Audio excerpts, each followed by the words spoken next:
बिस्मिल्लाहिर्रहमानिर्रहीम। अस्सलाम वालेकुम नाज़रीन। प्रोग्राम सिटी एट 10 में मैं हूं आपकी मेज़बान अना यूसुफ। उम्मीद है आप ठीक ठाक होंगे। शहर का मौसम कदरे बेहतर है।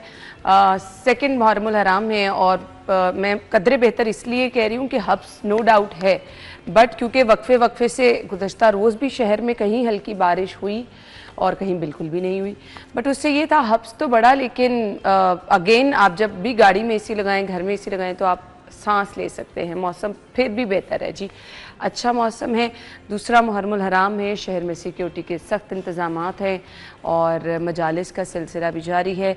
रिक्वेस्ट है जी, एहतराम कीजिए इन चीज़ों का, स्पेस दीजिए दूसरों को, और जहाँ जहाँ कहीं मजालिस हो रही हैं, जहाँ जहाँ कहीं सिक्योरिटी इंतज़ामात हैं, जो पुलिस एहलकार सिक्योरिटी पे मामूर है, इतनी गर्मी में ना अपनी ये वाली ड्यूटीज़ करना आउटडोर बग़ैर पंखे के, समटाइम्स कुछ जगहों पर तो ऐसा भी होता है धूप बारिश हर तरह की सिचुएशन, तो काइंडली इन लोगों के साथ अगर आप इनकी हेल्प नहीं ना कर सकते तो ज़रूर ताउन कीजिए। अगर कहीं रास्ता बंद है, आपको चेकिंग का कहा जा रहा है, तो काइंडली अपना बिहेवियर अच्छा रखें और इन तमाम लोगों के साथ ताउन करें। सिक्योरिटी इंतज़ामात शहर में सख्त हैं और पुलिस की जो है वो भारी नफरी जहाँ कहीं पे मजालिस हो रही हैं ए, बी और सी कैटेगरीज़ के हिसाब से, तो 3868 मजालिस जो हैं वो होंगी और इसके हवाले से ही तमाम इंतज़ामात किए गए हैं। हमारे सीनियर रिपोर्टर्स मौजूद हैं, कैसर खोकर साहब और आमिर रज़ा खान साहब। अस्सलाम वालेकुम।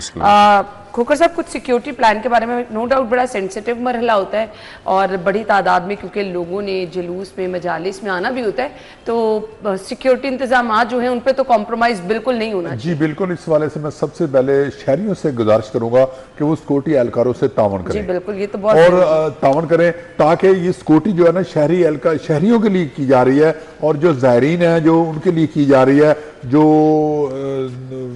मजालस के जो शुरका होते हैं उनकी सिक्योरिटी के लिए पुलिस खड़ी है, तो उनको चाहिए कि पुलिस से तावन करें और सिक्योरिटी एहलकारों से खास तौर पर अगर कोई वॉक थ्रो गेट है तो उससे गुजरें, बाहर से ना गुजरें, और अगर तलाशी का अमल है तलाशी लें और खुद जो शहरी हैं वो मशकूक शख्स पर नजर रखें, और जैसे कोई मशकूक चीज़ नजर आती है या कोई मशकूक शख्स नजर आता है तो पुलिस को या सिक्योरिटी इदारे जो खड़े हैं उनको इतला करें फौरी तौर पर, ताकि किसी भी नागहानी सूरत से बचा जा सके। दूसरा, पंजाब हुकूमत ने इस हवाले से बड़े इक़दाम किए हैं कि आज से दफ़ा 144 जो है ना, कल से यकम मुहर्रम से दफ़ा 144 नाफज है जो 10 मुहर्रम तक रहेगी, जिसमें जो है कि सिर्फ जो अप्रूव्ड शुदा जुलूस है या मजालस है जहाँ लाइसेंस से याफ्ता है, सिर्फ वो मजालस या लाइसेंस या जुलूस निकाल सकते हैं, और जुलूस का जो मुकर्रर करदा रूट है सिर्फ उस रूट से जुलूस निकल सकता है, और जुलूस के रास्ते में जो है वो कोई आतशगीर मादा और या असला या इस तरह का कोई ये इन्फॉर्मेशन शेयर करना बहुत जरूरी है। साथ ही साथ जी,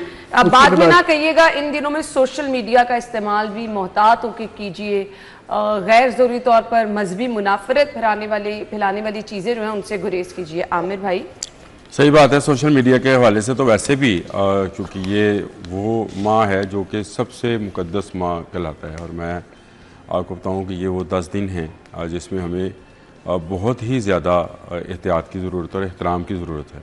मुहर्रम इसका नाम ही इसी से एहतराम से ही है, हुर्मत वाला और हुर्मत वाला है। तो मैं ये समझता हूँ कि इसमें तो आप सोशल मीडिया को जितना कम इस्तेमाल कर सकते हैं करें।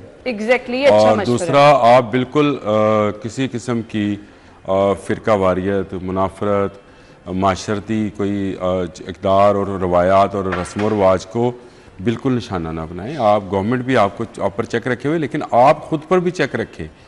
आपको क्या मिल जाना है इससे? चले मुझे ये बताएं। आप स्वाय इसके के माशरे में अनरेस्टनेस पैदा करेंगे और तो कुछ भी नहीं। दूसरा अफसोस है ना, हमारे यहाँ तो ग्रुप्स बने हैं, तकवीयत एक दूसरे को। गवर्नमेंट को मैंने पहले भी एक मरतबा एक प्रोग्राम में यही बात कही थी, अब भी कह रहा हूँ कि जो लोग बाहर बैठकर ये सारी शरारत और शरअंगेज़ी करते हैं उनके पासपोर्ट्स, उनके शनाख्ती कार्ड, उनकी जदादें जब्त करें और उनको किसी जगह ट्रैवल ना करने दें।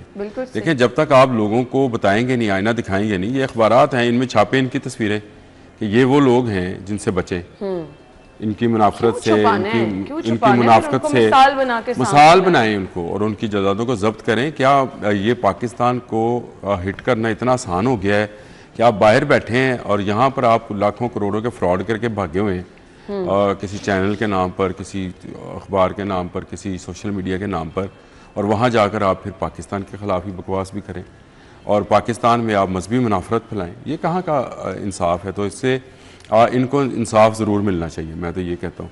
और गवर्नमेंट जो है इस पर नज़र रखे। दूसरा, कैसर भाई ने बिल्कुल सही बात कही कि इर्द गिर्द के लोगों पर नज़र रखें। हमारी भी जिम्मेदारी है, हमें भी पता है कि कौन लोग जो हैं उनको मशकूक गर्दाना जा सकता है। अगर पुलिस आपको चेकिंग करती है तो अगर आप तो मुजरम नहीं है, आप तो कोई मशकूक नहीं है। आपकी गाड़ी में, आपकी बाइक में, आपके कपड़ों में तो कोई ऐसी चीज़ छुपी नहीं है। तलाशी देने में मुझे बताएं क्या हर्ज है। एक बात।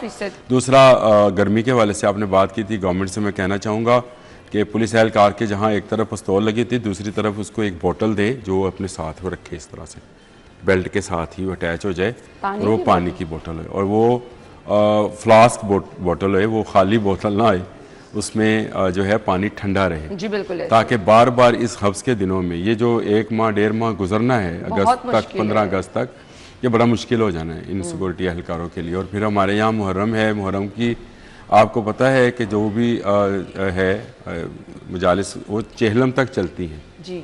चेहलम पर फिर उर्स आ जाना है। तो ये बॉटल्स अगर आप इतना पैसा खर्च करते हैं, आपके दावे तो बहुत हैं कि पुलिस पर हमने इतना फंड खर्च किया, तो ये भी आप एक काम कर गुजरें, ये फ्लास्क बॉटल्स भी इनको ज़रूर दें ताकि वो पानी पीते रहें। दूसरा आना जो ख़ास तौर पर जो इस हवाले से मुहर्रम में जो फिरका परस्ती के नारे हैं या जो अशारे हैं वो ना लगाए जाए, इस हवाले से महकमा दाखिला ने दफ़ा 44 भी नाफज किया है। और जो जुलूस के रास्ते में जो छतें हैं मकानों की, उन पर मोर्चे ना बनाए जाएं, ये महकमा दाखिला ने दफ़ा 44 नाफज किया है। और लाउड स्पीकर पर जो है ना कोई भी ऐसी बात ना की जाए जिससे दूसरे किसी फिरके की दिल आज़ारी हो। और दूसरा ये कि जो जिन उलमा कराम की जिलाबंदी की गई है या ज़बानबंदी की गई है वो उस पर अमल करें और हुकूमत के महकमा दाखिला के अहकामात पर अमल करें। और 4 शेड्यूल के अफराद जो है उनकी निगरानी सख्त की गई है पुलिस ने, और 4 शेड्यूल के अफराद को भी चाहिए कि वो पुलिस के साथ तावन करें और अपनी मूवमेंट को थाने तक महदूद रखें, थाने को अपने मुतलका थाने को आगाह किए बगैर इधर उधर मूवमेंट ना करें, क्योंकि मुहर्रम के दिन जो है बड़े हसास दिन है। या सिक्योरिटी जो है ना मामूली सी चंगाड़ी गई नहीं तो हालात खराब हुए नहीं। मेरा ख्याल है कि इन दिनों में ज्यादा एहसास हो गए हैं जब से वो भारत ने हम पर हमला किया था, उसके बाद से बहुत ज्यादा एहसास हो गए हैं। और ये इसकी हसासियत का हम सबको एहसास होना चाहिए, फायदा नहीं उठाने देना। बिल्कुल बिल्कुल सबको एहसास होना चाहिए, इत्तेहाद रखना है ताकि कोई दूसरा बंदा जो है इस चीज का फायदा ना उठा। मैं तो कहता हूँ बंद कर दें ये खिड़कियां दरवाजे, जो लोग ऊपर से खड़े होकर देखते भी हैं वो बंद हो, वहाँ पे पुलिस एहलकार था। बिल्कुल आपने ठीक है। अच्छा जी, आज की पहली खबर की तरफ आज लीड स्टोरी है जी। वजीर आला का असम्बली में ऐलान, ऑपोजिशन का हंगामा। वजीर आला के आने पर जी हुकूमती अराकीन की जानिब से सीएम साहिबा के हक में नारे लगाए गए। और एक वो शोर शराबा हमेशा एक नेगेटिव सेंस वाला होता है, एक पॉजिटिव वाला होता है। पॉजिटिव वाला ये कि जितने भी सीएम के अपने एहलकार थे, जितनी खवातीन थी, वो हमें सीएम साहिबा के नारे लगाती नजर आई। अच्छा जी, तारीखी टैक्स फ्री बजट दिया, कोई तफरीक नहीं की, तमाम शहरों में बराबरी की सतह पर काम कराए। आज पंजाब खुशगवार तब्दीली की गवाही दे रहा है, ये कहती हैं मरियम नवाज साहिबा, जिन्होंने कल असम्बली इजलास में शिरकत की है। वजीर आला की तकरीर के दौरान जैसे कि मैंने पहले जिक्र किया कि अपोजिशन की जानिब से नारे लगाए गए और भरपूर तरीके से एहतजाज भी किया गया, धक्कम पेल हुई और अरकान भी गुत्थम गुत्था हुए। लेकिन सीएम साहिबा कहती हैं कि साफ पानी मंसूबा आज से शुरू होने जा रहा है और तारीख का ये सबसे बड़ा मंसूबा होगा। आमिर रजा खान साहब। बिल्कुल सही है जी। जिस तरह से इन्होंने तारीख में सबसे बड़ा लाहौर में सेवरेज का मंसूबा शुरू किया और काम कर रहे हैं उस पर, मैं देख रहा हूँ कि पानी के लिए भी पाइप्स का काम शुरू हो गया है। और मुझे क्योंकि जहाँ से मेरा गुजर होता है मैं हमेशा उसी की बात करता हूँ, क्रीम ब्लॉक के साथ साथ नई पाइपिंग जो है उसका काम किया जा रहा है साफ पानी के लिए। तो मेरा ख्याल है तो क्या लाहौरियों को घरों में टैप वाटर साफ, सर अगर साफ टैप वाटर आपको नहीं मिलता है तो ये आपके साथ जुल्म है। मैं पहली बात तो ये कहता हूँ। दूसरा, हमारे यहाँ बड़ा प्रॉब्लम हो गया कि हमारी तमाम सोसाइटीज़ ने टैंकी सिस्टम खत्म कर दिया। आपको पता है इस बार हम क्या करते हैं, हम डायरेक्ट सीमेंट की टैंकी होती है, वो जो पुरानी टैंकियाँ होती थी, हमारे घरों में बनी, हमने नहीं घरों में नहीं, सोसाइटीज़ में। अच्छा, ये होता ही था, नहीं ऊपर जाता था, टैंकी में जमा होता था, वहां से पानी आपको जो है तो बहुत बड़ी बनानी पड़ती थी ना, बनती थी वो सारी आपने उसको डिसफंक्शनल कर दिया और जो नई सोसाइटी बनी उन्होंने बनाने बंद कर दिया जी। अब मुझे ये बताएं कि अगर ये काम इसी तरह से चलता रहा तो पानी का मसला कैसे हल होगा? क्योंकि ट्यूबवेल से डायरेक्ट पानी निकाला, वो आपके घर तक पहुंचा दिया। ट्यूबवेल ही चलता ना, मेरी सोसाइटी में ट्यूबवेल चलता है, ट्यूबवेल चला, टैप में वाटर तेज हो गया, हमने कहा पानी आ गया, यानी पानी आना शुरू हो गया, लेकिन वो कहाँ से फिल्टर हो गया है? सही। पहले क्या होता था, पहले वो इन दिनों में ये जो बरसात के दिन होते हैं, इन दिनों में आपको पता है क्लोरोफिन डाला जाता था पानी के अंदर, टैंकियों की सफाई उससे 1 माह पहले शुरू कर दी जाती थी मुख्तलिफ सोसाइटीज़ के अंदर। हमारे वहाँ पर भी है टैंकी, लेकिन उसको डिसफंक्शनल कर दिया, अब ट्यूबवेल के ज़रिए काम चलाया जा रहा है। तो मेरा ख्याल है साफ़ पानी जो है ये बड़ा मसला है, और ख़ासकर उन इलाकों में जो कि जिनको हम समझते हैं कि सारा लाहौर से पसमानदा इलाके हैं, उन इलाकों में लोगों को टैप वाटर, आपने ठीक कहा कि उनके लिए पीने का पानी तो फिल्ट्रेशन वाला नहीं है। चले फ़िल्टर भी आपने लगाए, लेकिन जो पानी आ रहा है उसका क्या मैकेनिज़्म है कि वो कैसे साफ़ पानी होगा? अगर वो कह रही है कि आज से काम शुरू कर रही हैं तो हो सकता है कि 1 साल तक लाहौरियों को मिल जाए ना। जो आज से उन्होंने कहा कि साफ पानी मनसूबा शुरू हुआ है, तो लाहौर से ये शुरू नहीं होना चाहिए, क्योंकि लाहौर में तो पहले बहुत तरक्याती काम हो चुके हैं। ये दही इलाकों से शुरू होना चाहिए, रिमोट एरिया से शुरू होना चाहिए, जनूबी पंजाब से शुरू होना चाहिए, जो दूर दराज के जो अजला है, राजनपुर, बखर, मियांवाली, अटक, जेलम, चकवाल, रावलपिंडी, उधर से शुरू होना चाहिए, ताकि वहां पर आबादी जो है ना वो लाहौर में शिफ्ट ना हो, और सारी आबादी वहां की। अब जब लाहौर को, आपको क्या लगता है लाहौरियों को साफ पानी जरूरत नहीं है? जी जरूरत है, लेकिन पहले उधर से शुरू किया जाए, पहले उधर से शुरू किया जाए। आपने कहा ना अभी कि मेरी कॉलोनी से, मैं तो मेरी कॉलोनी नहीं सर, मैंने तो कहा इकबाल टाउन में मैंने पाइप डालते देखे हैं, तो मैं अब नहीं गया, आप जानेंगे। ये पैप जो है ना दूसरे जिलों में भी शुरू होने चाहिए, पहले उधर से शुरू होने चाहिए, ताकि लोगों को वो इस तरह होता है ना। पर क्या है, जब लाहौर में आप सारे तरक्याती काम कर लेते हैं तो लाहौर में हेल्थ होती है, लाहौर में एजुकेशन होती है, तो सारी आबादी फिर लाहौर में आ जाती है, और दूसरे शहर जो है वो बेबाद हो जाते हैं। अब हेल्थ सारी लाहौर में है, एजुकेशन सारी लाहौर में है, सारे तरक्याती काम। आप भी दूसरे शहर से आए? मैं भी दूसरे शहर से आया। अगर मेरे बुरे वाला शहर में आबादी तरक्की होती तो मैं वहां तरक्की होती तो मैं वहां रहता, मैं लाहौर शिफ्ट ना होता। तो इसलिए लाहौर की आबादी, फिर लाहौर के इस तरह आबादी बढ़ती जाएगी, तो एक वक्त आएगा कि लाहौर में लोहरियों को सांस लेना मुश्किल हो जाएगा, इतनी ज्यादा आबादी हो जाएगी, लाहौर कराची बन जाएगा। लाहौर को कराची ना बनने दे, लाहौर को लाहौर ही रहने दे। बिल्कुल आपने ठीक कहा है जी। अच्छा जी, बाकी चीज़ों की तरफ आ जाते हैं जी। जो हालात असम्बली में थे ज़रा उनको डिस्कस कर लें। सीएम साहिबा के हक में नारे लगा रहे थे, और बाय द वे सीएम साहिबा ने अपने अरकान की तारीफ़ें भी बड़ी की। अज़मा बुखारी साहिबा की, ख्वाजा इमरान नज़ीर साहब की टीम की कारकर्दगी को उन्होंने बेसिकली सराहा। चीफ सेक्रेटरी साहब देखें, ये असम्बली के जो भी इजलास होते हैं जिसमें सीएम जाए, पीएम जाए, नंबर टंग प्रोग्राम होता है। एक तरफ से हुकूमती जो अहलकार हैं वो नारेबाजी करके नंबर टांग रहे होते हैं कि सीएम आई है उसके सामने हाजिरी लगवा ले। दूसरी तरफ अपोजिशन होती है, वो अपनी हाजिरी लगवाना चाहती है। जितना हंगामा होता है, ये आप सिर्फ बाहर बैठे ये गौर करें कि ये वो मुंतखब अरकान हैं जिनको हमने वोट दिया था कि वो हमारी बात करेंगे, लेकिन वहाँ पर अरकान असम्बली मरियम की नारेबाजी कर रहे हैं और अपोजिशन वाले अपने लीडर की नारेबाजी कर रहे हैं। तो अगर ये अपने लीडर्स की नारेबाजी करते हैं तो इसका मतलब है ये आपका काम नहीं करते हैं। सही। तो असम्बली के अंदर ये जो शो ऑफ होता है, ये जो हंगामा होता है, ये इसको कहा जाता है कि जी ये असम्बली के, मैंने ये ऐसे असम्बली के इजलास खुद कवर किए हैं जहाँ पर ऐसा हंगामा हुआ, और बाद में यही अरकान जो अंदर आपस में गुत्थम गुत्था हो रहे होते हैं, इकट्ठे बह के हाथ पे हाथ मारकर चाय के कप पे कर रहे होते हैं, तू आज क्या किया सी, मैं आज जा करके दिखाया, देख मेरा वध चलिया उहदे ते क्लिप टीवी दे उत्ते। ये सब मिले हुए हैं, ये सब एक जैसे लोग हैं, ये सब एक जैसी आप समझे एक कम्युनिटी है। दौलतमंद ज़रूर हैं, इसी दौलत के बलबोते पर कुछ सीटें लेते हैं, कुछ टिकटें लेते हैं, चाहे अपोजिशन में है चाहे हुकूमत में है, किसी पार्टी से मुझे से कोई गर्ज नहीं है। लेकिन जब भी कोई सीएम पीएम अपनी असेंबली में जाता है तो नंबर टंग प्रोग्राम जो है ना, इतने जो लेजिस्लेशन आती है वो पड़ी हुई है असेंबली में, वो पास नहीं हो रही, और अरकान असेंबली नारे लगा रहे हैं अपने अपने लीडरों के हक में। देखिए लोकल गवर्नमेंट एक्ट जो है वो पास होने के लिए इलेक्शन कमीशन बार बार शोर मचा रहा है कि लोकल गवर्नमेंट एक्ट पास नहीं हो रहा, पंजाब में बलदियाती इलेक्शन नहीं हो रहे, पंजाब में बलदियाती इलेक्शन कराने हैं लोकल गवर्नमेंट एक्ट के तहत इलेक्शन कमीशन ने, तो एक्ट ही पास नहीं हो रहा, असेंबली पास नहीं कर रही। और इस वाले से अरकान असेंबली जो है, जैसे आमिर भाई ने कहा कि आपस में गप्पों में मसरूफ है और आपस में अपने अपने लीडरों के नारे लगा रहे हैं, तो ये काम कर रहे हैं। जो इनका काम है, इनका काम लेजिस्लेशन है। बेसिकली उन्होंने अपनी प्रायोरिटी सेट की ना, तो उनकी प्रायोरिटी ये है, सीएम साहब आई हैं उनको खुश करनी है ताकि वो भी ना वो लिस्ट में पहले नंबर पे आ जाएं। तो ये चीजें वो उनकी तरफ से अगली टिकट के लिए कोई प्रॉब्लम ना हो जाए। वो कहते हैं तो बहुत उछल के बात करता था, इसको अगली टिकट। अच्छा ब्रेक ले लेते हैं, ब्रेक के बाद वापस आते हैं, तो ये थोड़े से असेंबली की कार्रवाई जो है इसी को डिस्कस करेंगे। हमारे साथ ही रहिए।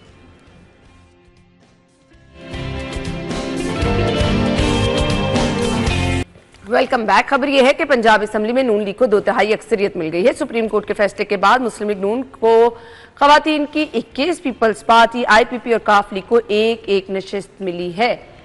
एक कमेंट कर दें कैसर खोकर साहब, फिर चलते हैं जी अगली खबर की तरफ। जी बिल्कुल, ये कमेंट यही है कि जो सुप्रीम कोर्ट का हुक्म है वो हमारे सार आंखों पर है और अपोजिशन को भी मानना चाहिए। और अगर अपोजिशन को ये हुक्म नहीं मानता तो इसके खिलाफ रिव्यू पिटीशन में जाएं। रिव्यू पिटीशन दायर करने का अगर कोई चांस है तो वो करे, बजाय इसके और सोशल मीडिया पर सुप्रीम कोर्ट को तनकीद ना बनाया जाए, क्योंकि सुप्रीम कोर्ट एक आईनी इदारा है। अगर हम अपने अदारों को तबाह करेंगे तो हम अपनी तबाही करेंगे। सुप्रीम कोर्ट का हुक्म मानना चाहिए और इसके लिए अपील अगर कोई चांस बनते हैं या रिव्यू पिटीशन का तो वो करें। लिहाजा इस हवाले से या असेंबली में आप अपना एहतियाज रजिस्टर करा सकते हैं, लेकिन इस हवाले से सोशल मीडिया पर जो खासतौर पर सुप्रीम कोर्ट के खिलाफ जारी है असेंबली को अखाड़ा नहीं बनने देंगे, तो अखाड़ा तो बनी नजर आती है। वैसे वो पहलवान जैसे तो खुद भी लगते ही हैं, बनने ना देंगे तो क्या उससे क्या मुराद है। जब ये उस तरफ थे तब भी ये भी इसी तरह के काम क्या करते, जब हम उस बेंच के उस तरफ चले जाते तो होना चाहिए। पहली बात है ये 2/3 मेरा ना मुझे कैसर भाई से ना बड़ा जबरदस्त इत्तेफाक है। उन्होंने जो बात कही, इनको 2/3 अक्सरियत मिल जाएगी तो क्या बल्दियाती निज़ाम को बेहतर करके नाफज कर लेंगे। इनको 2/3 अक्सरियत मिल जाएगी तो क्या पूरे पंजाब में ये दूध और शहद की नहरें बहा देंगे। इनके पास जो पहले अक्सरियत है वो पहले भी 2/3 अक्सरियत, वो जो बल्दियाती निजाम लाना चाहते हैं आप तो उसके हक में भी नहीं है। मैं जो बल्दियाती निजाम ये लाना चाहते हैं, ये अपने गले पे खुद छुरी फेरना चाहते हैं, खुद जिबा होना चाहते हैं, तो इसमें कोई रोक नहीं सकता इनको। जो बल्दियाती निज़ाम पुराने वक्तों से चला आ रहा था, जिसमें आपका बल्दियाती नुमाइंदा स्ट्रॉन्ग होता था, आप उससे निकलकर आप DCAC के चक्कर में पड़ गए, तो आप उसी DCAC के चक्कर, आपको ऐसे चक्कर दिलाएंगे कि आपको फिर सारी जिंदगी चक्कर ही आते रहेंगे। कभी आप कोर्ट के चक्कर लगाएंगे, कभी नैब के चक्कर लगाएंगे। आप अपने नुमाइंदों तक ये लेके जाए। मैं तो हमेशा कहता हूँ तो 2/3 अक्सरियत मिलती या ना मिलती, आप इस सूबे के हुक्मरान थे, आप इस सूबे के हुक्मरान हैं। अगर आपको काम करना चाहते हैं तो लेजिस्लेशन करें, नारेबाजी ना करें, बस दैट्स इट। बिल्कुल सही कहा आपने। अच्छा जी, ये ज़रूरी हैं चीज़ें, और जहाँ तक रह गई है स्पीकर साहब की गुफ्तगू की, तो लाजमी कुछ चीज़ें हैं। मतलब असेंबली में आपको ना जो असेंबली है उसका डेकोरम तो हर को रखना चाहिए ना, तकद्दुस तो हर को रखना चाहिए। डेकोरम जो असेंबली का वो हर तरह बहाल करना चाहिए और अरकान असेंबली की ड्यूटी है कि वो असेंबली का जो तकद्दुस है वो बहाल करें। अगर अरकान असेंबली ही असेंबली को खाना बनाएंगे, वहाँ मछली बाजार बनाएंगे, वहाँ लड़ाई झगड़े करेंगे, एक दूसरे का दस्तों गिरबान होंगे, तो अवाम फिर क्या करेंगे? अवाम सड़कों पर आकर एक दूसरे को क्यों नहीं पकड़ेंगे? थर्ड वर्ल्ड की जो मर्जी असेंबलियां देख लें, चाहे ताइवान देख लें, चाहे आप सिंगापुर देख लें, चाहे आप किसी मुल्क की देख लें, हंगामा राई करके वो खुद की जान तो बाहर आ कहते हैं भाई हंगामा राई तक। ये तो जो अब हाथ चलाने पे आ गए हैं, ये चीजें तो है ना अच्छी चीज नहीं है। किसान ने ना, छोटी सी कहावत है, एक किसान ने ना अपना बैल एक दरख्त के साथ बांधा और ऊपर बैठे बंदर से कहा इसका ख्याल रखिए। किसान चला गया काम करने, चोर आए, उन्होंने बैल खोला, चले गए। अब बंदर कभी ऊपर जाता, कभी नीचे आता, कभी ऊपर जाता, कभी नीचे आता। किसान वापस आया, उन्होंने कहा मेरा बैल, कहता वो तो चोर लै गए। उन्होंने कहता तू की कीता? कहता तू मेरी आनियां जानियां नहीं वेखियां। ये अपनी आनियां जानियां दिखा रहे हैं। चले मैं इनको उससे तशबीह तो नहीं देना चाहता था, लेकिन कहावत एक ऐसी है उसको आपको बोलनी पड़ती है। तो आपकी आनियां जानियां हम नहीं देखना चाहते भाई। जो हमारा चोरी हो रहा है माल, उसका ख्याल रखें। बड़ा अहम मसला है जी, तहफ़्फ़ुज़ माहौलियात। फोर्स पर रिपोर्ट तलब की गई है। हाई कोर्ट का धुआं छोड़ने वाली गाड़ियों के खिलाफ कार्रवाई पर अदम इत्मीनान का इजहार। कैसर खोखर साहब जी बिल्कुल, इस हवाले से महकमा, हम हर हफ्ते जो है ये खबर डिस्कस करते हैं और हाई कोर्ट हुक्म देकर थक गया है, हाई कोर्ट चीख कर थक गया है, लेकिन महकमा माहौलियात जो है उस पर अमल नहीं कर रहा और धुआं छोड़ती गाड़ियाँ आज भी सड़कों पर फिर रही हैं। लेकिन इन्होंने वो स्टिकर लगाने का जो सिलसिला है वो भी देखे, लाइनें लगा रही हैं, गाड़ियों की लाइनें लाकर कितनी लंबी लंबी 2-2 मील 3-3 मील लंबी लाइन लगती है और लाइन लाकर इतनी लंबी लाइन लाकर स्टिकर मिलता है और जो धुएं छोड़ने वाली गाड़ियां वो उसी तरह शहर में फिर रही हैं। और महकमा माहौलियात इसके लिए मैकेनिज्म तैयार करना चाहिए। सेक्रेटरी माहौलियात सिल्वर सही नहीं आ गई हैं, वो बड़ी सीजन किस्म की ब्यूरोक्रेट है, उनको चाहिए कि वो अभी कुछ करें और हाईकोर्ट के चक्रों से निकलें और हाईकोर्ट को बार बार इससे तकलीफ न दीजिए। हाईकोर्ट को क्राइम और क्रिमिनल केसेस या फौजदारी केसेस या सिविल केसेस निपटाने के लिए सारी बात है कि मामलात हाईकोर्ट के देखने वाले तो है नहीं, बट अगेन ये इंतजामी मामलात है। हाँ। ये इंतजामी सतह पर हल होने चाहिए और इंतजामिया को इस पर एक्टिव होना चाहिए और ना कि हाईकोर्ट को होना चाहिए। बिल्कुल ऐसे ही। आमिर रजा खान साहब, ये बिल्कुल सही बात है, क्योंकि कोर्ट किया कब तक ये अहकाम देती रहेगी? कभी आप दरख्त काटने के दर पे हैं, कभी आपको वो कहती है कोनो कॉर्पस को ख़त्म करें। शहर में कोई एक दरख्त भी कोनो कॉर्पस का आपने ख़त्म नहीं किया है आज तक के दिन तक। जहाँ जहाँ लगे थे मेरे साथ चलिए, मैं आपको गिनती करके बता देता हूँ कि कोनो कॉर्पस का दरख्त कहाँ कहाँ, जो कि इस माहौल के लिए इंतहाई ख़तरनाक दरख्त है, वो आपकी PHA ने लगा कर इस माहौल का तबाह बर्बाद कर दिया। दूसरा, धुआं छोड़ने वाली गाड़ियों का, ये सिर्फ शहर का मसला नहीं है। आप आएँ जहाँ एंट्री होती है, लाहौर के जो 3-4 एंट्री पॉइंट्स हैं, वहाँ पर खड़े हो जाते हैं। जितनी आपकी दूध लाने वाली गाड़ियाँ हैं, जितनी आपकी कचरा उठाने वाली गाड़ियाँ हैं जो डीजल से चलती हैं, जितनी आपकी बसेस हैं ये लाहौर कसूर रूट के ऊपर, आप देखें कोई एक गाड़ी भी ऐसी नहीं होगी जो धुआं नहीं छोड़ रही होगी। जितनी आपकी हैवी व्हीकल्स अंदरून शहर तक आती हैं, यानी सारी के सारी निशानदेही करें कि जितनी सरकार की अपनी आप मुझे बताएं, आपने कहा रक्षे को देख लिया ना, ये कितने धुआं आप आता है। सलकर रोड पे रात 11 बजे के बाद चले जाएं, अगर आप सांस लेने के काबिल रहे तो मुझे बताइए, वो पता नहीं कैसे लोग, ड्राइवर, क्लीनर और वो वर्कर्स हैं जो वहाँ काम करते हैं, इतना धुआं और इतनी कंजेशन है वहाँ पे, वो सारा धुआं वो कहाँ जाता है? मुझे कार्बन जो है ये तो हवा में तहलील होके आपके घर तक पहुँचता है जी ऐसे ही। और ये फिरोजपुर रोड आप रात 11 बजे के बाद सफ़र करके देखें, आपको नजर आएगा धुआं छोड़ती गाड़ियाँ। सही कहा कैसर साहब ने, आपने कारों को एक लाइन में लगवा दिया है और लोग लाइन में लग के खुश हैं। वो कहते हैं किसी बादशाह ने कहा था जो शहर में दाखिल होना चाहता है उसको 2 चपेड़े लगाई जाए, छितर तो नहीं मैं बोलूँगा। तो बाद में वो लोगों ने शिकायत की, उन्होंने कहा जनाब चवेरा मारने वाले वधा दो, ओ भाई स्टिकर लाने वाले वधा दो, जिन्नी जिन्नी लंबी तुसी लेना। मुझे माहौलियात डिपार्टमेंट की कारकर्दगी पर थोड़ा सा ना एक आपका वो चाहिए कि क्या इनकी कारकर्दगी है भी, मतलब अच्छी खासी फैसिलिटी होने के बावजूद भी अगर अब 2 महीने 4 महीने गुजरे और हम फिर स्मोक का रोना रो रहे हैं। देखिए मुझे मरियम औरंगजेब से ना बहुत ज्यादा उम्मीदें वाबस्ता थी, तो इतनी बड़ी फोर्स भी बना ली है, इतनी सारी फैसिलिटीज भी दे दी हैं। उनकी डिग्री इसी में है, लेकिन वो इस काम में नहीं है। उन्होंने एक ऑर्डर जारी किया कि जी आप तमाम ग्रीन बेल्ट्स को रोड साइड से 1 फुट नीचे करें, हुआ नहीं हुआ। बाइक्स उन्होंने खरीदी, ढेर लगा पड़ा है नेशनल हॉकी स्टेडियम में। अच्छा लगे बुरा लगे, काम तो उनका सीएम साहिबा को खुश करना है, डिग्री तो मुझे वो लगती है। आप कह रहे हैं, आपको सही कह रही है, लेकिन मुझे बड़ी उम्मीद थी इनसे कि ये इस तरह का काम करेंगी। अभी भी उनमें पोटेंशियल है, अगर वो इस पर तवज्जो देना चाहें तो दे सकती हैं। क्या इतनी बाइक्स लेकर भी आप एक शॉपिंग बैग का तो कंट्रोल नहीं कर पाएंगे? सबसे बड़ा इशू है इतना इख्तियारात लेने के बाद कि इस सूबे में सीएम के बाद आपका नाम और नंबर आता है। बिल्कुल सही कि आप सीनियर वजीर भी हैं, आपने अगर इसके बावजूद ये ग्रीन बेल्ट्स की 1 इंच भी नीचे नहीं करा पाई हैं, तो मुझे बताएं आम आदमी किससे अपील करे, किसके आगे जाके सर फोड़े, कहाँ रोए? और ये तो बहुत पैसों वाला काम भी नहीं है, बहुत ज्यादा टाइम टेकिंग। इसमें तो पैसा बचेगा आपका। बिल्कुल जो आप डीजल जलाकर पानी लगाते हैं पौधों को, ये पौधे आपको पानी पहुंचा रहे होंगे घर तक। बिल्कुल सही। आप एनवायरनमेंट को अगर ठीक करना चाहते हैं तो उसको, मैंने कोनो कॉर्पस का जिक्र किया तो मुझे PHA से सिर्फ हिसाब ले दे कि इसने कितने दरख्त काटे, इसके नहीं काटे होंगे।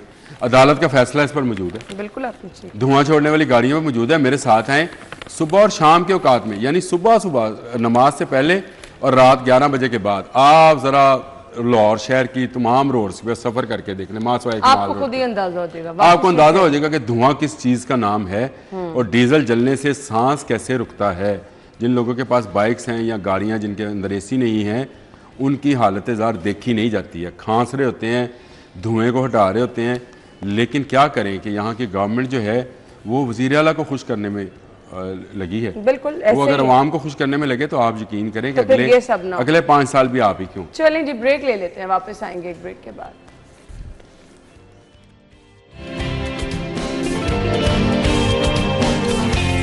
Welcome back. अब वंस अगेन एक बहुत बड़ा इशू है, सरकारी अराजी पर प्राइवेट सोसाइटीज कायम। नैब ने खाता खोल दिया है। एयरपोर्ट रोड से मुत्तसिल 2809 केनाल अराजी जाली इंतकाल करके खुर्द बुर्द की गई। इन इलाकों में मौजा गवाह और दीगर शामिल हैं। आमिर रजा खान साहब, देखिए ये तो खबर जब कल आई थी तो मैं उसी वक्त बड़े अचंभे में चला गया कि ये ऐसी साइट है, ये हसास एरिया है।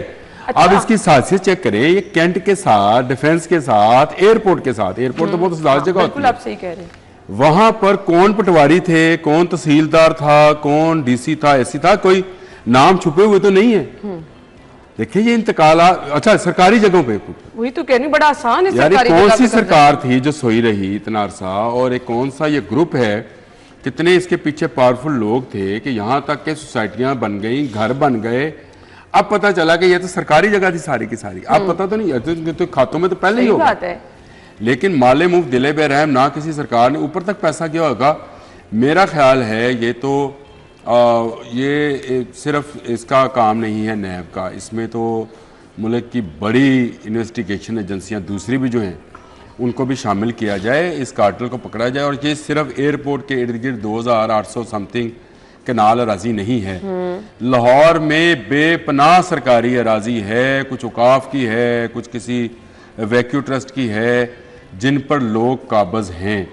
ये जगह वागजार कराई जाएं, ये अरबों खरबों रुपए की जगह हैं। मत देखा जाए कि यहाँ किसी का मकान बना है, जी मकान बना है तो आप पैसे दे दें। सही बात है। अब ये तो नहीं हो सकता कि आपने मकान बना लिया तो अब आप उसके हकदार हो गए, जी मैं पिछले 50 साल से इस जगह पे कब्जा करके बैठा हूँ, मुझे आने दिया। यही कहते हैं ना कब्जा माफिया का हरबा क्या होता है। जनाब मैंने तो 50 साल से यहाँ बैठा हूँ, भाई जगह सरकारी है, तुम कैसे बैठ सकते हो? तुम्हें तो 50 साल का किराया देना चाहिए सरकार को। जो 50 साल तुमने यहाँ कारोबार किया, जो राइश इख्तियार की, जो सरकारी राजी पर जो प्राइवेट हाउसिंग सोसाइटियां बनी है, उस वक्त का डीसी लाहौर कौन था? नहीं, उन्होंने जिक्र किया डीसी एसी कहाँ है, उसका तो एसी कौन था? उनके खिलाफ कार्रवाई होनी चाहिए। उनकी नाक है नीचे, जो पटवारी ने अगर गड़बड़ की ये तो मिली भगत है ना, साफ पता चल रहा है। या तहसीलदार जिम्मेदार होता ना, तहसीलदार एसी और डीसी कहाँ थे? उन्होंने क्यों कार्रवाई नहीं की? और पटवारी ने इस तरह इंतकाल दर्ज कर दिए तो उसका इंतकाल को पास करने का इख्तियार तो तहसीलदार के पास होता है ना। तहसीलदार ने इंतकाल क्यों पास किया? और इस बार तहसीलदार के खिलाफ कोई कार्रवाई नहीं हुई और अब नैब हरकत में आई है। देखिए नैब को चाहिए कि पहले उस इलाके उस वक्त के डीसी और एसी को पकड़े, बाद में पटवारी और तहसीलदार को पकड़े, और ये कोई एक स्कैंडल ऊपर से एहतसाब शुरू करें, ऊपर से एहतसाब शुरू होना चाहिए। और करप्शन जो इन्होंने हिस्सा ले लिया डीसी एसी ने, और करप्शन कर ली और किक बैक्स के वसूल कर लिए, और बाद में पटवारी को इशारा कर दिया। ये तो खबर आने से पहले ही नैब को चाहिए था कि इनके पासपोर्ट जब्त कराते ही ये बाहर ना भाग जाए। ये पटवारी खरबों रुपए छाप के निकल गया होगा। सही कह रहे हैं, तहसीलदार भाग गया होगा, अब तो चला भी गया होगा, कोई बड़ी बात नहीं, पता भी नहीं। मैं तो यही तो कहता हूँ कि यहाँ पर जो इनके पासपोर्ट जब्त कराए जाए, अभी भी अगर ये बाहर भाग भी गए हैं तो पासपोर्ट जब्त कराए जाए, अगर नहीं भागे तो इनका नाम ECL में डाला जाए। ये खरबों रुपए का मामला नहीं है, ये हसासियत, जगह की हसासियत चेक करें आप कि वहां पर आप सरकारी राजी कैसे बेच के चले गए। एयरपोर्ट के साथ, कैंट के साथ, डिफेंस के साथ, ये सारे मौजूआत हैं जो सेंसिटिव तरीन आप जगह कहते हैं वहां पर, मतलब फिर आपको इसका मतलब शहर में कहीं पे भी कुछ कर लें कोई पूछने वाला नहीं। और सोसाइटीज के नाम शामिल है इसमें, बाकी सोसाइटीज के नाम, डिवाइन होम्स और पता नहीं क्या क्या नाम, इस तरह के कई नाम हैं। फिंगर टिप्स भी हैं, तो फिर मालिकान के नाम भी फिंगर टिप्स, तो फिर आप इसके पीछे कहाँ क्या रह गया है पीछे इसके, तो आप इसको खाली कराएं और गवर्नमेंट की जगह गवर्नमेंट के पास जानी चाहिए।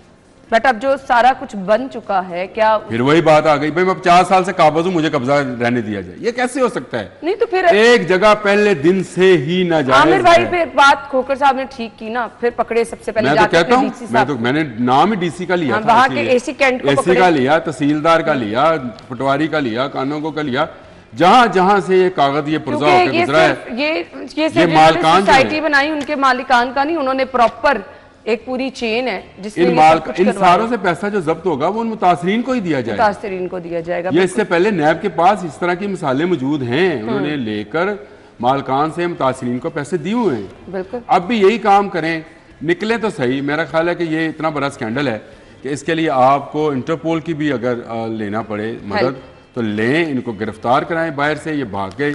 और इनके नाम के साथ आप देखिएगा हाजी, हाफज, पता नहीं मौलवी क्या क्या लगा होगा। ये इसी तरह मजहबी लबादा और करें ये काम। मैं तो परेशान यूं कि अगर कोई सरकारी अराजी पर कब्जा कर सकता है तो आमिर भाई जो किसी ऐसी प्राइवेट पर्सन की जमीन है जो लाहौर में बेशुमार बेवाएं, आज आप अदालत में चले जाएं, किसी दिन शहीद साहब को बुलाइएगा, पूछिए कितनी बेवाएं बेचारी अपने प्लाटों की खातिर रो रही है। सही कह रहे हैं, कितने बच्चे जो हैं उनकी जगहों पर कब्जा है। हमारे एक जर्नलिस्ट है, उनका मुस्लिम टाउन में एक जगह है, वो बेचारों के नाम पर है लेकिन कब्जा है। वो अदालतों में उनको घुमाए जा रहे हैं, वो घूमी जा रहे हैं, और अब वो बेचारे थक हार गए मेरा ख्याल है। तो मेरा और इन तमाम केसेस में भी यही होता है ना कि आपके पटवारी ने पैसे खाए होते हैं, आपके असिस्टेंट कमिश्नर, और पटवारी कहता जी वो तो पिछला पटवारी से वो खाता नाल ले गया, पता है यही बाकी एक दूसरे पर डाल दिया। हाँ, वो कहते खाता नाल ले गया जी, खाता है ही नहीं, और खाता उनके पास ही होता है। अगर वो डीसी चाहे, आज अगर अपना आपका डीसी चाहे तो ये सारे के सारे गिरफ्तार हो सकते हैं जितने भी लोग इसमें होंगे, क्योंकि वो नाम दे देगा कौन डीसी था, कौन एसी था, कौन तहसीलदार, कौन पटवारी, किस किस के दस्तखत होके क्लर्क से लेकर डीसी तक जिसके दस्तखत हुए हैं उस पेपर के ऊपर और किसने कितना कितना उनसे निकलवाएं और जो लोग मुतासरीन हैं उनको पैसे उन तक पैसे पहुंचा दे। ये कोई बड़ी बात नहीं है, बहुत आसान। कब्जा ना रहने दें, चाहे आपका शालम होए, चाहे आपका डिफेंस होए, चाहे आपका कैंट है। बिल्कुल आपने ठीक आप कब्जा ना रहने दें आप किसी का। लें जी, हम ब्रेक के बाद आते हैं, हमारे साथ रहिएगा।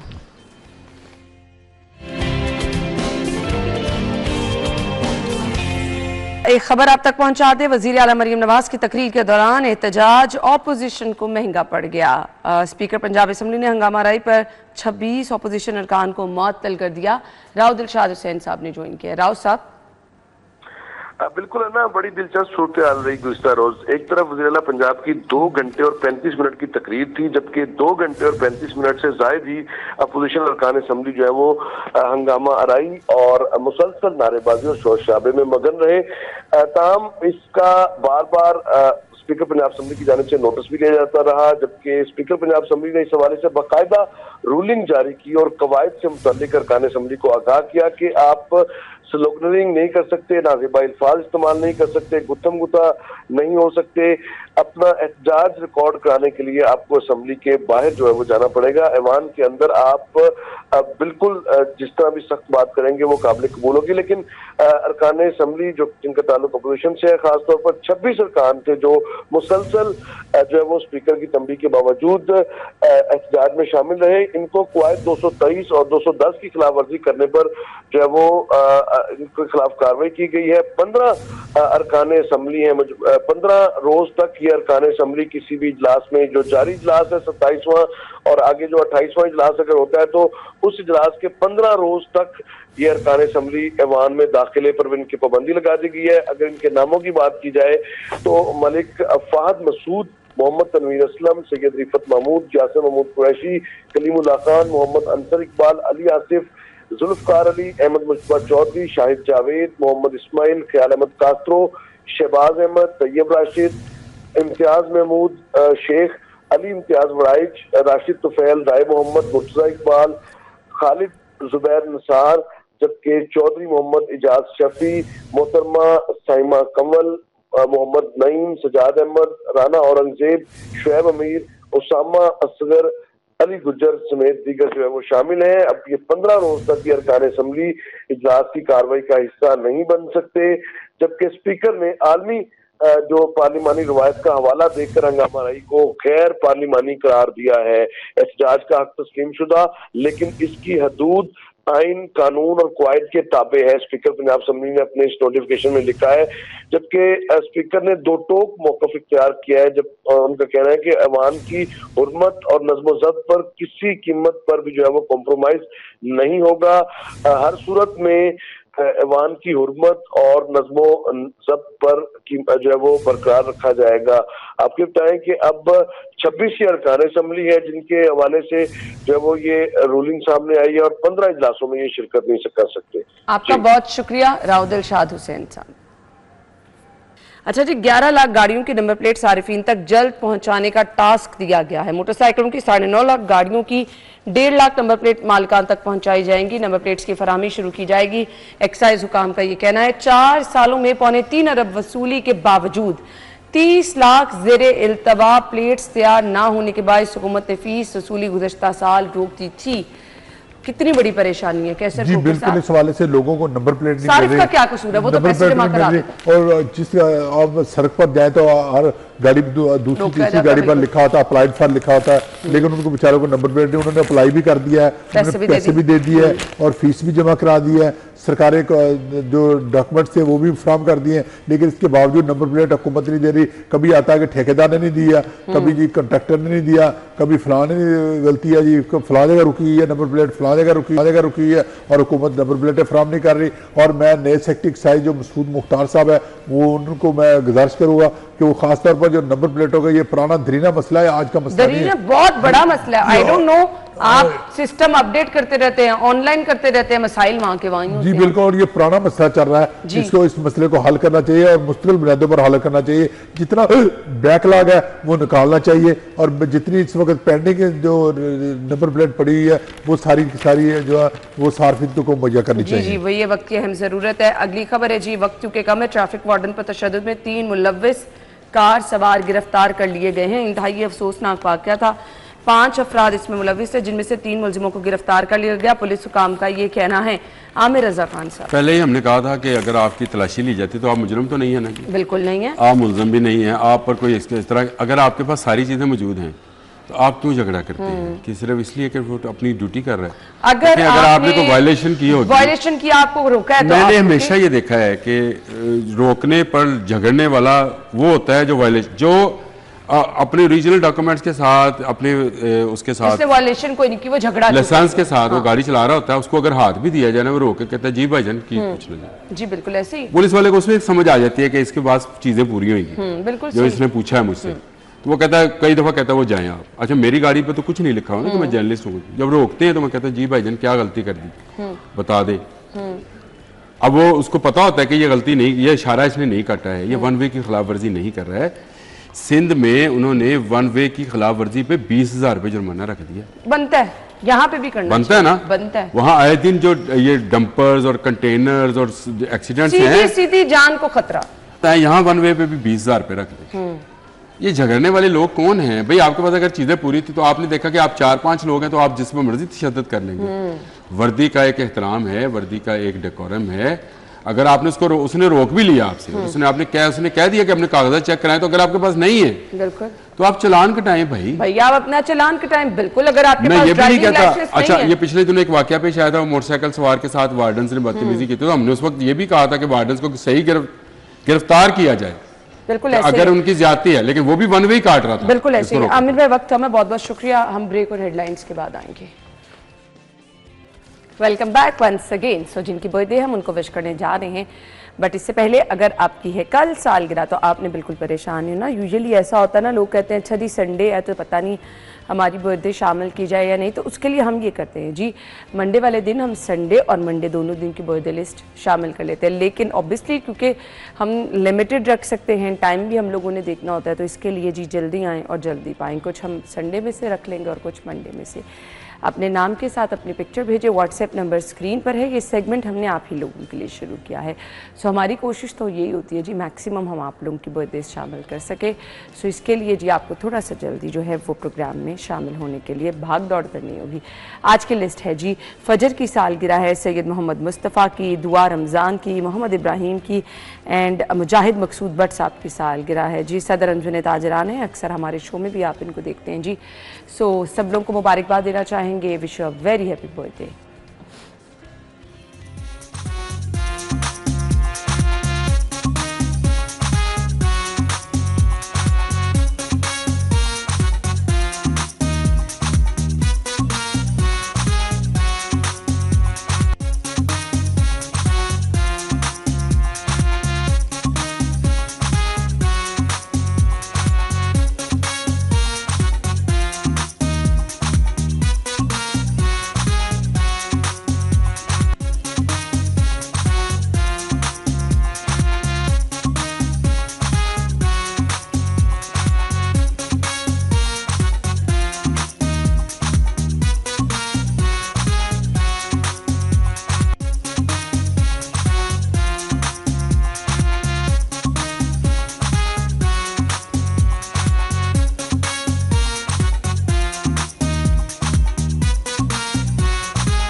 Happy birthday once again. आपकी बर्थडे को भी हम ऐसे ही स्पेशल बनाएंगे। नंबर है जी स्क्रीन पर, इस पर अपने पिक्चर्स भेजें अपने नाम के साथ।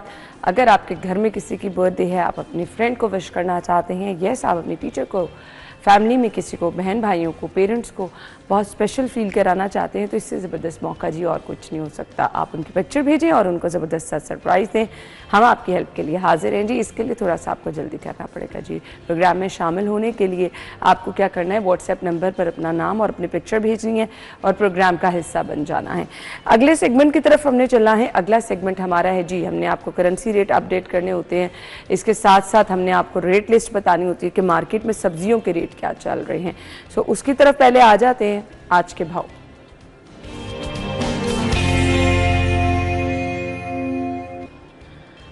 सो नॉर्मली तो देखा ये जा रहा है कि सब्जियों के रेट आजकल जो हैं वो बेहतर चल रहे हैं, बट होता क्या है क्वालिटी पर कॉम्प्रोमाइज़ कर लिया जाता है। वो जो सरकारी रेट के मुताबिक सब्जियां दी जा रही होती हैं उन लो क्वालिटी की होती हैं और अच्छी सब्जी के लिए आपको अच्छे पैसे देने पड़ते हैं। सो आज की रेट लिस्ट, ओपन मार्केट का रेट और सरकार का रेट दोनों बताएंगे हमारी reporter Afshan. Over to you. आपको ओपन मार्केट में सब्जियों की कीमतों के हवाले से बताऊं तो जैसे ही मुहर्रम का महीना शुरू होता है लंगर का एहतमाम बहुत ज़्यादा किया जाता है। इसके पेश नज़र सब्ज़ मसाला जात की कीमतों में बेपनाह इजाफा हो गया है। सब्ज़ मसाला जात की कीमत में सरफरेज प्याज की सरकार की जान से कीमत 40 रखी गई है, लेकिन ये 60 से 70 रुपये में बेचा जा रहा है। टमाटर की कीमत 50 है, लेकिन ये भी 70 से 80 रुपये में बेचा जा रहा है। लहसुन देसी की सरकारी कीमत 210 है, लेकिन ये 250, जबकि अदरक की सरकारी कीमत 500 है, लेकिन ये 660 रुपये में बेचा जा रहा है। भिंडी की सरकारी कीमत 80 है, लेकिन ये 120, अरवी की सरकारी कीमत 120 है, लेकिन ये 250 और लीमू की सरकारी कीमत 310 है, लेकिन ये 440 रुपये में बेचा जा रहा है। जितने भी सब्ज़ मसाला जाते हैं कल तक उनकी कीमतें 10-20 रुपये कम थी, लेकिन आज 10 से 20 रुपये कीमतें बढ़ा दी गई हैं, क्योंकि सबको पता है कि मुहर्रम में लंगर का एहतमाम किया जाता है और लंगर में कोई चीज़ इस्तेमाल हो ना हो सब्ज़ मसाला जात हमेशा इस्तेमाल होते हैं, तो उनकी कीमतें बेपनाह बढ़ा दी गई हैं। ठीक है जी, थैंक यू सो मच जी। हमारे साथ अफशां मौजूद थी, सब्जियों के रेट बता रही थी और वो जो इनका स्कार्फ हवा से उड़ा था ना, वो ये मत समझिएगा भाई मौसम इतना खुशगवार है, आई थिंक इनके सामने बिल्कुल फ़ैन था जिसकी वजह से हो रहा था। अच्छा जी, सब्जियों के रेट इन्होंने हमें बता दिए, उसमें ये था कि सरकारी रेट भी बता दिया, ओपन मार्केट का रेट भी बता दिया। तो ये ओपन मार्केट कोशिश ये करते हैं हम अपने रिपोर्टर्स को डिफरेंट बाज़ार में शहर के भेजते हैं ताकि ओवरऑल एक हमारे पास भी अंदाज़ा हमें हो जाए कि किस बाज़ार में सब्ज़ी किस रेट पर मिल रही है। होता ये पोश इलाकों के रेट अलहदा से होते हैं, बाकी इलाकों में अगर आप चले जाएं तो अलहदा से रेट होते हैं, लेकिन सरकार का रेट बिल्कुल ही अलहदा होता है जिस पर अमल नहीं हो रहा होता। और जहाँ कहीं अमल हो भी रहा होता है तो वहाँ पर फिर आपको क्वालिटी का इशू आ रहा होता है और यही लोगों का मुतालबा है कि अच्छी सब्ज़ी को सरकारी रेट पर हम तक पहुँचा दें। तो हम ये मुतालबा आप तक पहुँचाते रहते हैं, DC साहब से रिक्वेस्ट करते रहते हैं कि लोगों की ये मुश्किल आसान कर दें। सो अगले सेगमेंट की तरफ चलेंगे, बताएंगे आपको माल का हाल।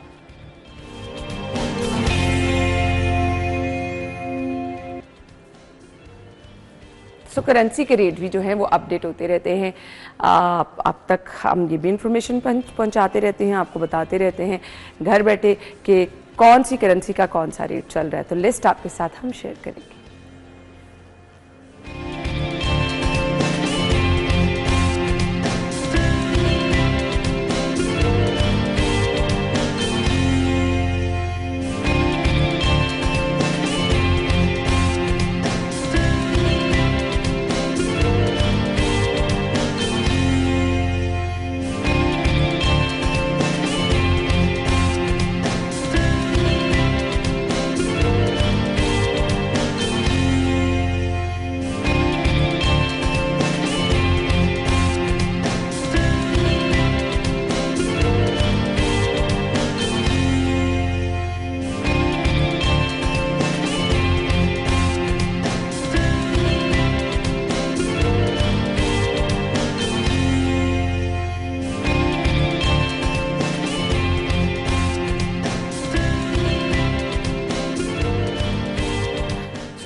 सेगमेंट्स का सिलसिला जी हमने ब्रेक की तरफ जाना है, अभी स्टॉप करेंगे, बट आज का हमारा टॉपिक बहुत ही अहम है।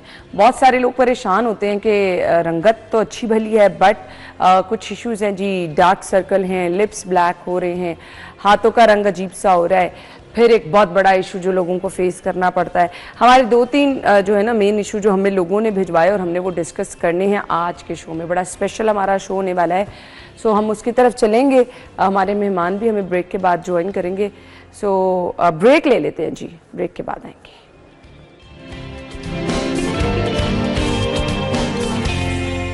Welcome back once again. और प्रोग्राम के हिस्से में मैंने आपको कहा था कि जी हमारा आज का टॉपिक बड़ा ज़बरदस्त है, वो स्पीकर साहब की वजह से थोड़ा सा हमारा टाइम भी जो है, अब मैं नहीं गुफ्तगू ज़्यादा करूँगी क्योंकि टाइम वहाँ पर चला गया। हमें नईमा आपा ज्वाइन कर चुकी हैं, आज का बड़ा ज़बरदस्त टोटका हम इनके साथ शेयर करने वाले हैं। अस्सलाम वालेकुम आपा। वालेकुम अस्सलाम। टॉपिक हमारा क्या है जी? होता आपा ये है, अक्सर लोगों को बड़ा इशू रहता है डार्क सर्कल का, होंठ ब्लैक। अब हम जो मेकअप करने वाले लोग हैं ना, वो जो खूबसूरत से हमारे पिंक होंठ थे वो भी डल हो गए हैं। स्मोकर्स के होते हैं बहुत सारे लोगों के होंठ जो है वो ब्लैक हो जाते हैं। पहले इसकी बात कर लें, उसके बाद जी ये जो हाथ के ये हिस्से हैं कुछ लोगों की ये कोनियां बहुत ज्यादा काली होती हैं। एंड यस, वो जो बच्चे क्रॉलिंग करते हैं उनके घुटने बहुत ज्यादा काले हो जाते हैं, उस पर बात करेंगे। लेकिन आप पहले डार्क सर्कल और ब्लैक होंठ। देखिए, डार्क सर्कल और ब्लैक होंठ, या आप किसी भी डार्क एरिया की हम बात करें ना, तो वहाँ पे जहाँ पे हमारी स्किन जो है, चाहे जहाँ पे भी मूव करती है ना स्किन हमारी, तो वहाँ पे हमारी जो वेलवेटी स्किन होती है, ठीक है, हाँ, उसकी वजह से जब स्किन श्रिंक होती है तो वो एक डार्क कलर जो है वो नजर आता, अमूमन बात है, ठीक है। लेकिन इसकी वजूहात काफी होती हैं। सबसे पहले हम डार्क सर्कल पे बात करेंगे। डार्क सर्कल जो है, सबसे पहले नींद की कमी, ठीक है, और आजकल स्क्रीनिंग, क्योंकि पहले डार्क सर्कल हमें देखने को मिलते थे कहीं एक दो को, और वो उस टाइम पे अना सच्ची बात अच्छे भी लगते थे कि अच्छे लगते थे। लेकिन अब तो बच्चों में अब कहीं कहीं ऐसा कोई ऐसा मिलता है खुशनसीब जिसको कि डार्क सर्कल नहीं है, ठीक है, वरना अमूमन है। सबसे पहले नींद की कमी, नींद पूरी करें। उसके बाद आपने पानी ज्यादा पीना है। अगर आप पानी 8 गिलास पीते हैं तो आपने पानी को कम से कम 12 से 14 गिलास कर देना है। लेकिन अपना मैं टाइम कम है, साथ साथ बना के भी बता दीजिए। साथ साथ मैं बना के, चले ठीक है। लेकिन मैं सिर्फ डार्क सर्कल की एक रेसिपी बस देने लगी हूँ छोटी सी, क्योंकि अब आज मैं ये दूसरी रेमेडीज लेके आई हूँ, और ये सारी डार्क सर्कल पे, डार्क नकल पे, क्योंकि मैं रेमेडी ऐसी लेके आई हूँ जो क्विकली आप अलग अलग ना बनानी पड़े, एक ही बना लें, मल्टीपल इश्यूज। चाहे आपके डार्क नकल हैं, चाहे आपके डार्क सर्कल हैं, चाहे आपकी एल्बो हैं, और चाहे आपके बच्चों के क्रॉलिंग की वजह से वो स्किन डेड हो जाती है। मैं साथ साथ में बनाती भी रहूंगी और बताती भी रहूंगी कि जो